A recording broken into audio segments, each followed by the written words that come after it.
पर एक बात अपने भीतर उतार के रखिएगा,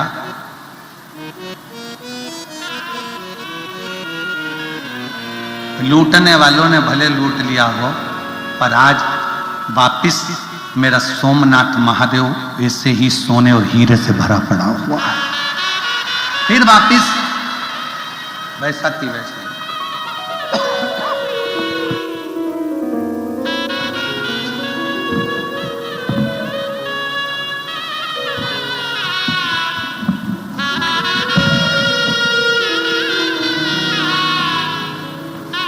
फिर वापिस वैसा की वैसा ही भरा पड़ा हुआ है।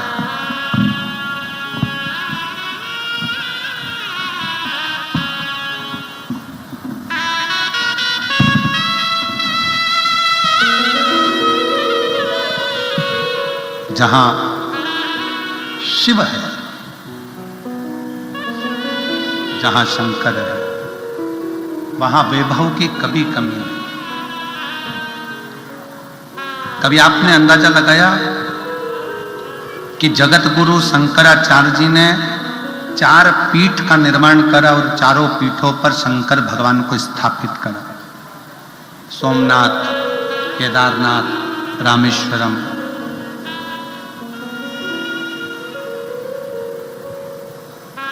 कोणार्क। 4 पीठ पर जगत गुरु शंकराचार्य जी ने 4 स्थान पर, भारत के 4 कोने पर 4 शंकर भगवान के शिवलिंगों की स्थापना क्यों करी? क्योंकि शिव महापुराण की कथा कहती है, जब मृत्यु लोक का देवादिदेव महादेव भारत के 4 कोनों पर अगर विराजमान होगा तो मेरा भारत धनपति, करोड़पति, वैभवपति, सत्तापति बनता चले जाएगा। भारत कभी डाउन नहीं। और मेरी जीजियों से निवेदन है, मेरी बहनों से, मेरी बेटियों से, मेरी माताओं से, मेरे भाइयों से निवेदन है, एक बात अपने अंदर उतार कर रखना। जिसके घर में छोटे से छोटा भी अगर शिवलिंग होता है, जिसके घर में छोटे से छोटा शिवलिंग अगर विराजमान है, तो ये जान लेना कि तुम्हारा घर कभी कंगाल नहीं होगा, धन की ओर बढ़ता चले, वृद्धि की ओर बढ़े।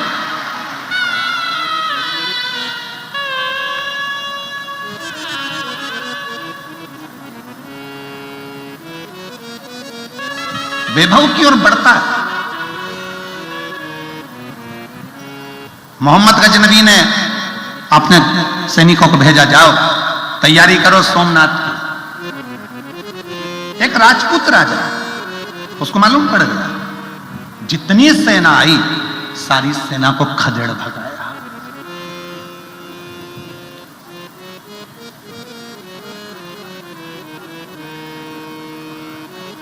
एक राजपूत राजा ने पूरी मोहम्मद गजनवी की सेना को खदेड़ दिया था, अकेले राजा। राजपूत कोई साधारण नहीं होते। एक अकेला राजपूत भी 1,000 सैनिकों पर भारी पड़ गया था। एक अकेला सैनिक भागकर वापिस गजनवी के पास पहुंचे और कहा कि महाराज, वहां तो वो राजा का दबाना, उस राजपूत राजा को दबाना बहुत भारी पड़ रहा है। गजनवी, मोहम्मद गजनवी ने यह विचार करना कि वो राजा दबेगा कैसे।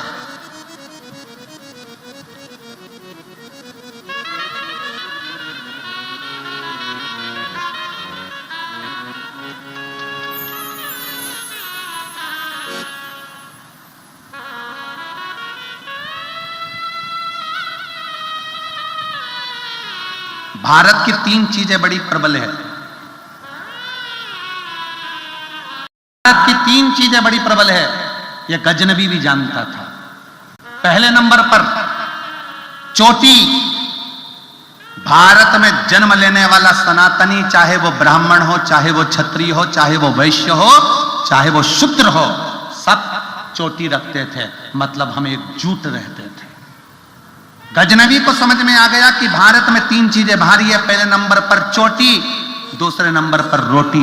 भारत की भोजन की व्यवस्था बड़ी प्रबल चलती है, भारत की रोटी बड़ी प्रबल होती है। पहले नंबर पर चोटी, दूसरे नंबर पर रोटी और तीसरे नंबर पर भारत की बेटी बड़ी प्रबल होती है, वो युद्ध में अग्रण्य रहती है।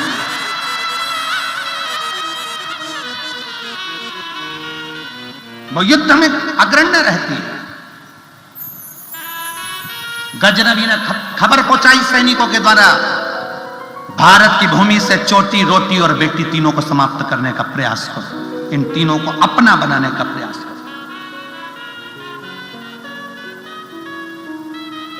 ये जो जाति में आज बांटा जा रहा है, तुम ब्राह्मण हो, तुम क्षत्रिय हो, तुम वैश्य हो, तुम शूद्र हो, बांटा।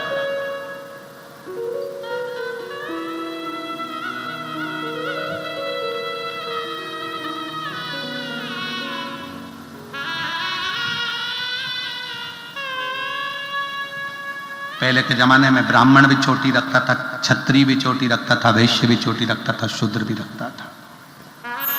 चोटी का मतलब है कि सनातनी है, भारतीय परिधान, भारतीय परंपरा से जुड़ा हुआ। मोहम्मद गजनवी ने सूचना कर दी, पता करो जो राजपूत राजा युद्ध कर कर मेरे सैनिकों को मार रहा है, उसको दबाया कैसे जा सकता है। और कोई दूसरा बताने वाला नहीं था, कोई दूसरा नहीं। कल आपको कथा में कहा था, स्टंप के पास में खड़ा हुआ व्यक्ति ही बल्ले कुदाने वाले व्यक्ति की गिल्ली उखाड़ देता है, कोई अपना ही अपने को मारने का प्लान बना लेता है, किसी दूसरे को। ये कहते हैं ना, बहुत सारे जयचंद इकट्ठे हो गए, उसको कहने का सार्थक तो क्या है?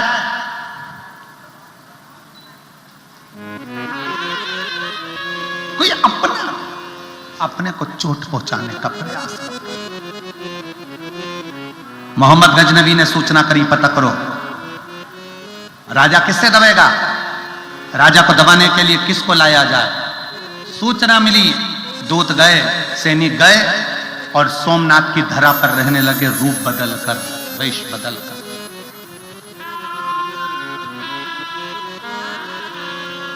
वेश बदलकर रहने लगे। क्या देखा?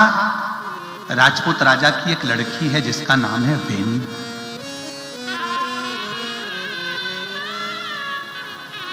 सोमनाथ की पवित्र भूमि पर, प्रभास पाटन में, सोमनाथ की यह पवित्र भूमि पर एक लड़की है राजपूत राजा की, उसका नाम बेनी है। बेनी शंकर की इतनी बड़ी भगत है, इतनी बड़ी भगत है कि शिव के बिना एक क्षण नहीं रहती। वो शंकर को पिता भी मानती है, वो शंकर को पुत्र भी मानती है, वो शंकर को पति भी मानती है, वो शंकर को दोस्त भी मानती है और वो शंकर को गुरु भी मानती है। सारे रिश्ते बेनी अगर किसी से रखती है तो शिव से रखती है, शंकर से। साकरी की इन बहनों में, साकरी की इन बेटियों में, साकरी के इन जीजाओं में, साकरियों के इस भाइयों में, कुछ भाई, कुछ बेटे, कुछ बेटियां ऐसी भी बैठी हुई हैं जिन्होंने कथा सुन सुनकर शंकर को अपना सब कुछ मान लिया, जैसे बेनी ने मान लिया था। शिव को सब कुछ मान लिया।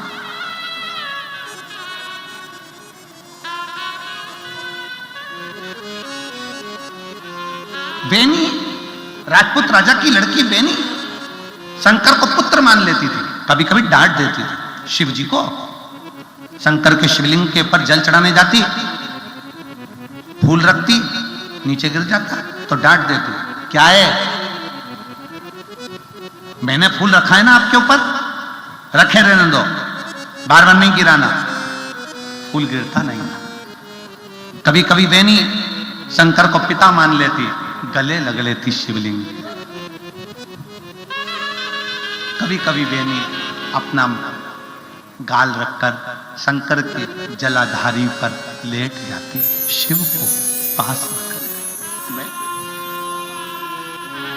कभी पति के रूप में शिव को रिझाती तो बहुत घंटों तक बात कर लेती, कैसे हो, याद वाद नहीं आती आपको हमारी, राजघराने में आना चाहिए हमसे मिलने के लिए आपको। कभी कभी शिव से बात कर।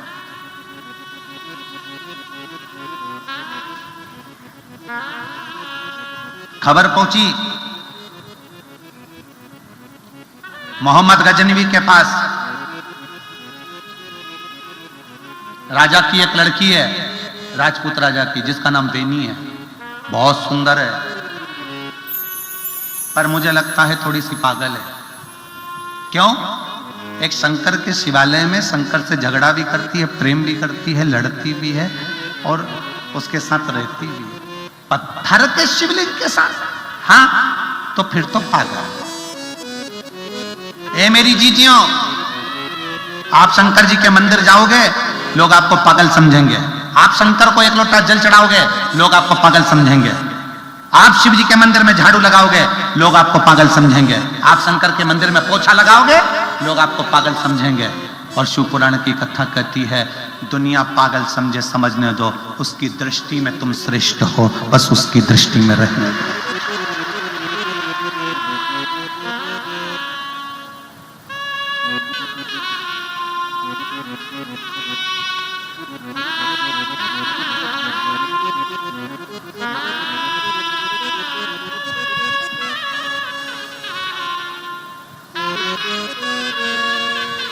उनको समझने दो। मुगलों ने एक नियम बनाकर रखा था कि अगर किसी राजा को दबाना है तो उसके घर की लड़की को अपना बनाने का प्रयास किया है। और आज भी जो पुराना मुगल करता आया है, आज भी सनातन धर्म को नीचा दिखाने के लिए उन मुगलों की औलाद आज भी हमारी सनातनियों की बेटियों को फंसा रहे हैं। आज भी ये मत सोचना बेटियों कि ये दूसरे धर्म के लोग तुमको चाहते हैं, प्रेम करते हैं। नहीं, राजपूत राजा की बेटी को भी इसीलिए पकड़ लिया जाता था, उससे प्रेम दर्शाया जाता था, उससे प्रेम किया जाता था कि लड़की हमारे अधीन हो जाएगी तो इसके बाप के राज्य को भी हम दबा देंगे। इसीलिए पुराने समय में भारत की रोटी, भारत की चोटी और भारत की बेटी गौरव होती थी। गौरव। मेरी जितनी बेटियां बैठी है, जितने आस्था चैनल पर मेरी बेटियां कथा सुन रही हैं, सनातन धर्म की इस पवित्र प्रांगण में बैठकर शंकर की कथा में जितनी बेटियां कथा सुन रही हैं, उन बेटियों से निवेदन करूंगा, इनके झांसे में मत आ जाना। ये केवल तुम्हारे को नीचा दिखाने के लिए, तुम्हारा शोषण करने के लिए और तुम्हारे सनातन धर्म से तुमको तोड़ने के लिए खूब दिखावा करेंगे। बॉडी से, शादी से, गाड़ी से, घोड़े से, चाउमीन, गोलगप्पा, जरा सा मोबाइल का बैलेंस भरवा भरवा के तुम्हारी जिंदगी नाश कर देंगे। इनसे बचने का प्रयास करना, इनसे बचने का प्रयास करो।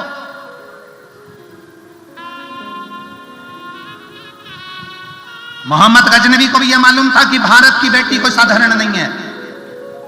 अंग्रेजों को भी मालूम था कि भारत की बेटी साधारण नहीं है।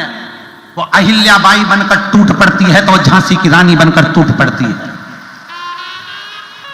और आज भी इन मुगलों की औलादों को यह मालूम है कि भारत की बेटी साधारण नहीं है और एक एक बेटी को अपना वो बल दिखाना चाहिए।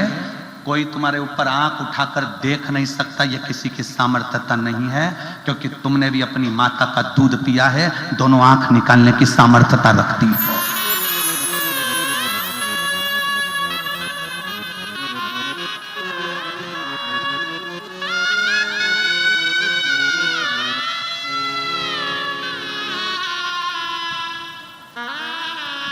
तुम्हारे कंधे पर रुपट्टा है कि नहीं है उससे मतलब नहीं, पर तुम्हारे नेत्रों में तलवार और कटार और ज्वाला होना चाहिए।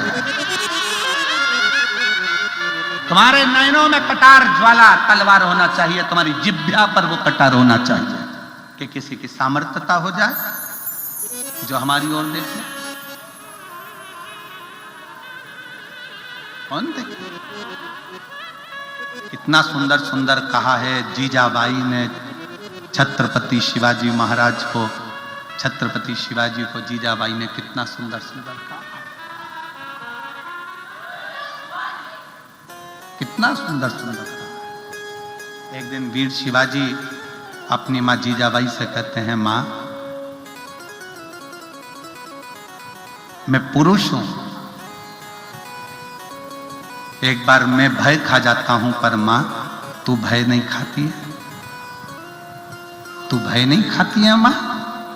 जीजाबाई कहती है, एक मां में वो बल होता है जो राम, कृष्ण और शिवाजी जैसे को भी जन्म दे देती है। एक मां में वो बल होता है जो राम, कृष्ण, वीर शिवाजी जैसे को जन्म दे देती है। एक मां में वो बल होता है जो राम, कृष्ण, परमहंस तुकाराम, नामदेव जी को जन्म दे देती है। एक मां में वो बल होता है जो सुभाष चंद्र बोस को जन्म दे देती है। एक मां में वो बल होता है जो स्वामी विवेकानंद जैसे को जन्म दे देती है। वो मां साधारण नहीं है। बेनी, मोहम्मद गजनवी को मालूम पड़ा कि राजा की लड़की और पागल नहीं हो सकती। राजा की लड़की पत्थर से प्रेम करती है, पत्थर से। उसको प्रेम के जाल में फंसाया जाए, उसको प्रेम के जाल में लिया जाए। गजनवी ने अपनी सेना में से सबसे सुंदर युवान को उस बेनी के मार्ग पर भेजा गया।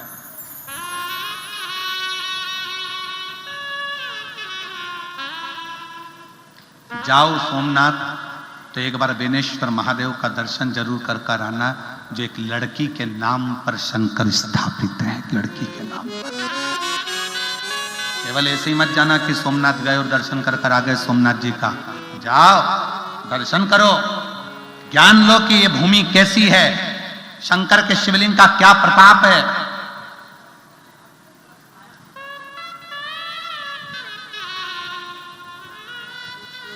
कुबेरेश्वर धाम जाओ, कुबेरेश्वर धाम की भूमि पर जाओ। केवल गए लौट के आ गए नहीं, एक रात्रि विश्राम कर कर विचार करना कि इस भूमि में है क्या। कंकर शंकर की धरा में ऐसा क्या है कि उसके कंकर की महत्वता है कि एक कंकर हाथ में रखा है, अपने दिल की बात कहकर पूजन करके छोड़ा है। एक कंकर उठा कर लिया 5 में से। ऐसा क्या है उस कंकर में? कभी विचार करिए उस भूमि पर रहकर।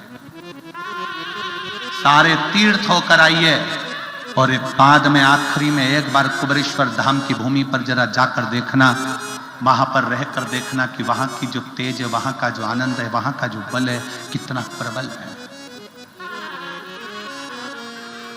आपको लगेगा कि मैं अपने घर में रह रही हूं। अपने घर का भाव है, अपने घर का भाव। मोहम्मद गजनवी ने अपनी सेना में से जो सुंदर था, युवान था, उसको भेजा बेनी के पद पर। बेनी का नियम था, राजपूत राजा की लड़की बेनी का नियम था, पुष्प चुनती थी। पुष्प चुनकर मंदिर की देहली पर रंगोली डालती थी। रंगोली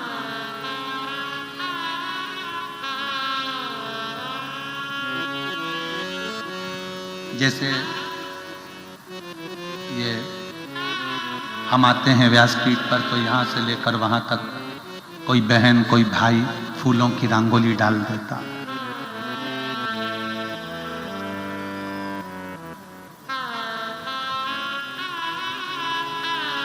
बेनी का नियम था,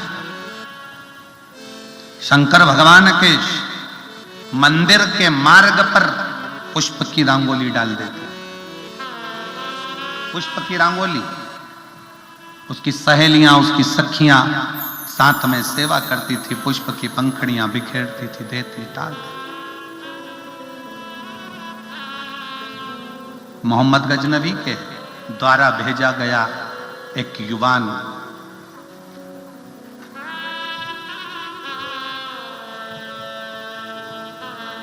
उस फूल पर चल दिया, फूल की रंगोली पर चल दिया।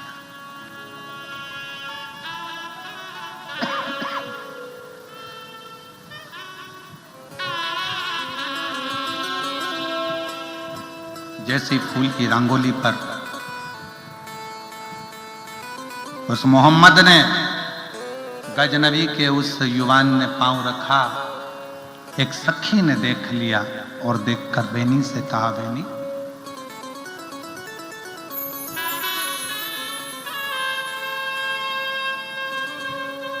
कोई युवान आया है, उसने उस पुष्प पर लात रखी है,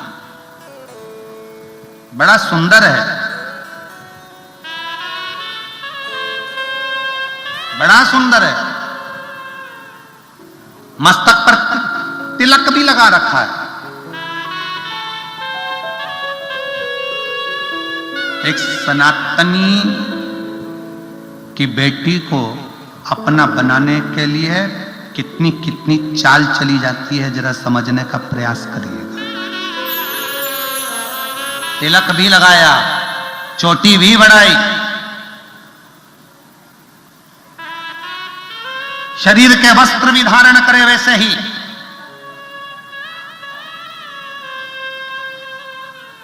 और सखी ने कहा बड़ा सुंदर एक युवराज कोई लड़का पांव रखा है। बेनी ने देखा नहीं, मंदिर में चली गई, वापिस लौट रही थी। बेनी ने अपनी सहेली से कहा, जिस युवराज की तुम बात कर रही थी वो युवराज हिंदू नहीं है, सनातनी नहीं है।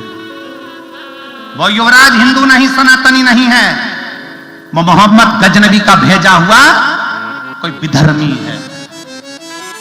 सखी ने कहा तू कैसे कह सकती है बेनी, तू कैसे कह सकती है? उसके सिर पर मैंने तिलक देखा है, उसकी मैंने चोटी देखी है, उसके मैंने परिधान कपड़े देखे हैं, तू कैसे कह सकती है बेनी कि वो सनातनी हिंदू नहीं है? बेनी ने कहा जमीन पर पड़े हुए फूल की पंखड़ियां बता रही है कि उसने उन पंखड़ियों को पांव से कैसा नोचा है।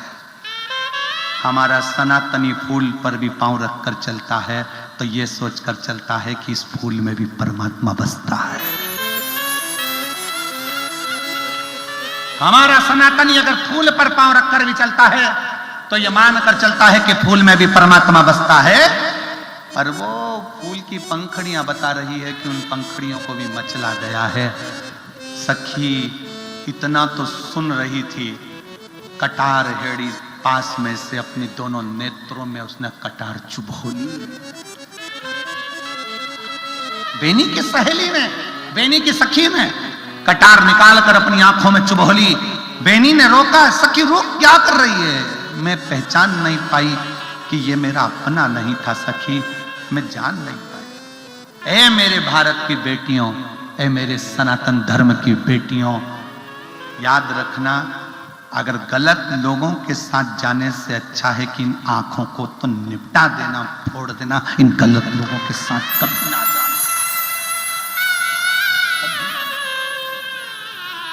इसको पहचानो।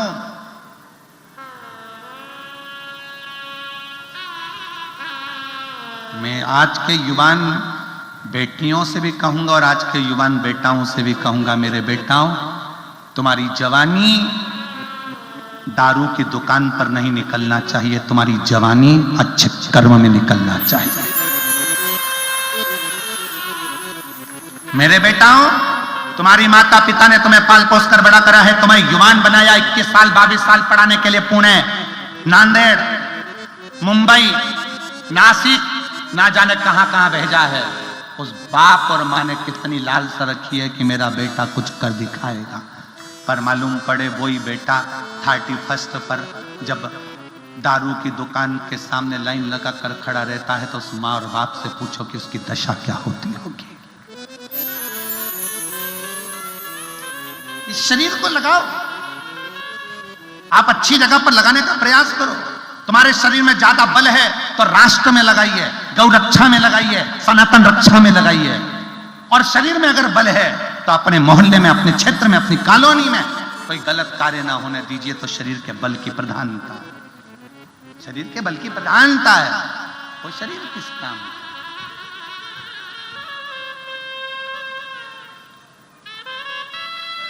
क्या करा था छत्रपति वीर शिवाजी ने? जीजाबाई ने जब कहा कि इस किले को मुझे चाहिए, वीर शिवाजी ने कहा, मां, सामने वाले किले पर सेना ज्यादा है और हमारे पास सैनिक कम है। जीजाबाई कहती है, तू युवान, तू युवान, छत्रपति शिवाजी वीर शिवाजी तुम युवान, और कहते हो कि वहां सेना ज्यादा है, वहां सेना ज्यादा है। जीजाबाई कहती है छत्रपति शिवाजी से, सैनिक से नहीं दिल के जिगरे से किला जीता जाता है। सैनिक से नहीं दिल के जिगरे से किला जीता जाता है। तू जा रहा है कि मैं जाऊं? जीजाबाई के शब्द सुने और वीर शिवाजी ने सूचना कर दी, नगर में जितने युवान साथ चलना चाहते हैं आगे बढ़ जाएं। कहते हैं युवान जब कदम बढ़ाकर आगे आए, आज भी महाराष्ट्र की भूमि पर वीर शिवाजी के ये जवान आज भी दिखते हैं जो कदम बढ़ाकर आगे बढ़ते नजर।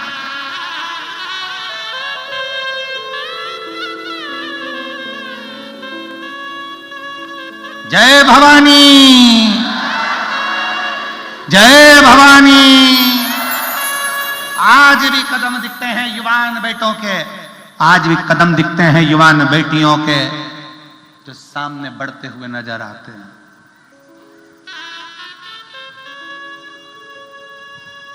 ये बेनी की सहेली ने आंख में कटार को गोप लिया कि मैं पहचान क्यों नहीं कर पाई कि ये छल कर रहा था। एक फूल की पंखड़ियों ने बता दिया कि पांव किसका रखा। सूचना पहुंच गई मोहम्मद गजनवी के पास।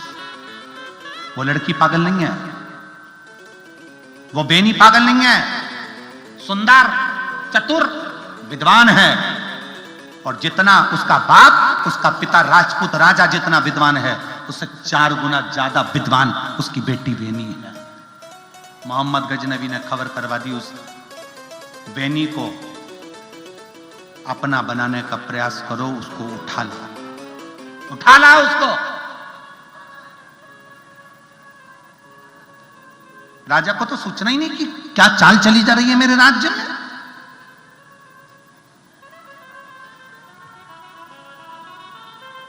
कितनी बड़ी चाल चली जा रही है मेरे राज्य में, सूचना नहीं है।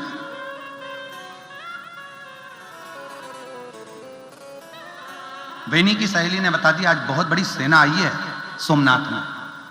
बेनी को लगा कि वापिस सोमेश्वर नाथ को लूटने के लिए आए होंगे। उनको क्या मालूम कि सोमेश्वर नाथ को नहीं, आज बेनी को लेटने के लिए आए। आज खजाना नहीं, आज बेनी को लेने के लिए आए। बेनी पूजन की थाली लेकर मंदिर में जा रहे थे। पूजन की शिव महापुराण की कथा कहती है, एक पानी का लोटा लेकर जब हम अपने घर से निकलते हैं शंकर के मंदिर के लिए, कहते हैं एक पानी का लोटा लेकर जब मंदिर के लिए निकलते हैं, 1000 सिंह के बराबर ताकत उस जल चढ़ाने वाले स्त्री और पुरुष के अंदर आ जाती है। 1000 सिंह की ताकत उस स्त्री और पुरुष के अंदर आ जाती है। और जब वो जल चढ़ाकर वापिस आता है, 1000 अश्वमेध यज्ञ का फल उसके साथ चलकर जाता है। लोग कोई हमसे पूछे, जो बड़े बड़े कई लोग कह देते हैं जल मत चढ़ाओ, पानी मत पियो, शिव जी पे बेलपत्र मत चढ़ाओ, ये मत करो, वो हमसे पूछे एक बार आकर सामने बैठकर कि शंकर पर चढ़े हुए जल का क्या फल है, शंकर पर चढ़ी हुई बेलपत्र का क्या फल है, शंकर का करा गया गुणगान का क्या फल है, वो हमसे पूछे। और अगर हमसे भी ना पूछे तो एक बार साकरी में जो ये मेरी जीजियां, जो मेरे जीजा पूरे भारत की भूमि पर जो कथा सुन रहे हैं ना, एक बार शिव कथा सुनने वाले के पास आकर कोई निंदा कर कर तो देखे। सटक जवाब देते हैं शिव कथा सुनने वाले कि तुम नहीं चढ़ा सकते एक लोटा पानी तो मुंह बंद कर कर बैठो, तुम्हारे बाप के बस का नहीं, हमारे बस का, हमारे बस का है। आप शंकर के मंदिर नहीं जा सकते, मत जाओ, पर मुख मत खोलो। शिव शिव है, हम अपने बाप का बुरा नहीं सुन सकते। एक बेटी को 50 गाली दीजिए उसको गुस्सा नहीं आएगा, एक बहू को 50 गाली दीजिए उसको गुस्सा नहीं आएगा। तब एक बहू को जब उसके बाप के नाम से गाली दी जाती है तो फिर उसको तो वो जगत जननी जगदम्बा चंद्र घंटा कुसमांडा स्कंदा सब बन जाती है कि तुमने मेरे बाप को कैसे बखाना। उसी तरह शंकर का भक्त होता है, एक लोटा जल चढ़ाने वाला चाहे बेटा हो, बेटी हो, माता हो, पिता हो, एक लोटा जल चढ़ाने वाले को सोचना चाहिए कि कोई हमारे शंकर की निंदा कैसे कर दे, क्योंकि वो हमारा बाप है, वो मेरा मायका है। शिव की निंदा हम कैसे सुन लें?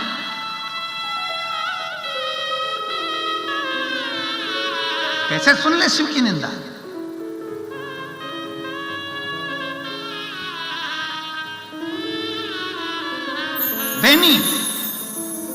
बेनी ने कहा ये जो आए हैं ना, ये आज सोमनाथ जी को लूटने के लिए नहीं, आज मेरे लिए आए, मेरे लिए आए।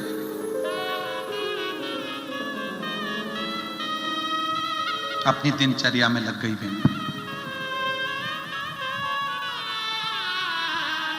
बेनी अपनी दिनचर्या में लग गई। वही बेनी का कार्य मंदिर में दरवाजे पर रंगोली डालना, शिव द्वार को साफ करना, शिवालय में जाना, शिव से बात करना, शिव से बात करना।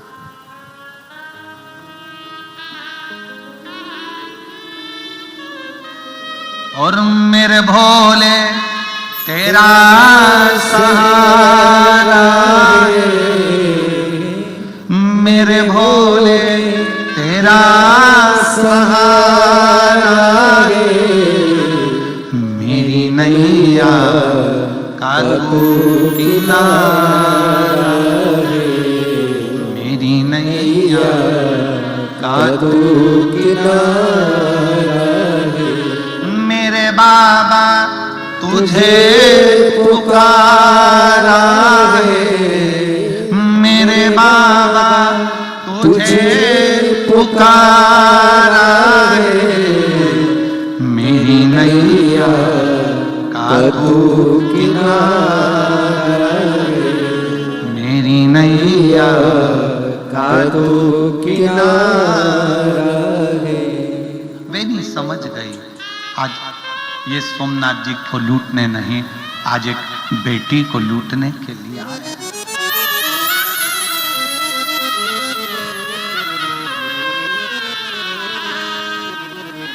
बेटी को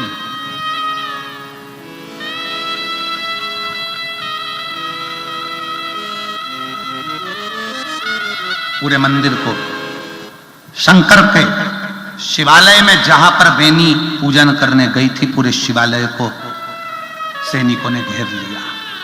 पूरे शिवालय, पूरे मंदिर को घेर लिया, पूरे मंदिर।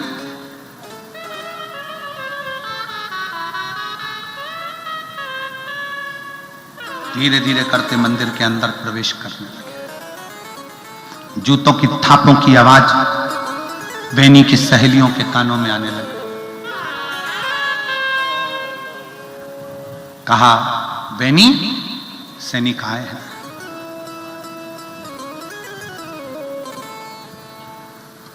मोहम्मद गजनवी के सैनिक तुझे लेने के लिए आए हैं। सखियों से बेनी ने कहा, उनको तुमसे कोई मतलब नहीं है, तुम चिंता मत करना, वो तुम्हें लेकर नहीं जाएंगे, तुम अपने घर जाओ, बेझिझक होकर जाना।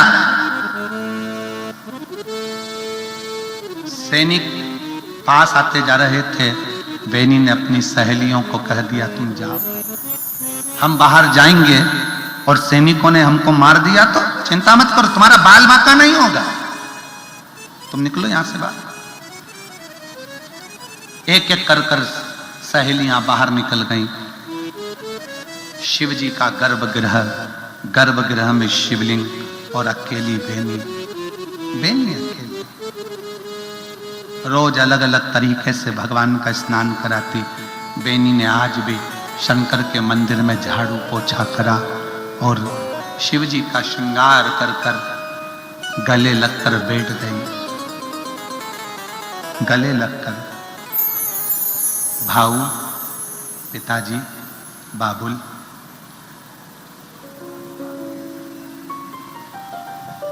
मेरा मन कर रहा है आज मैं अपने बाप के हृदय में जाके बैठ जाऊं।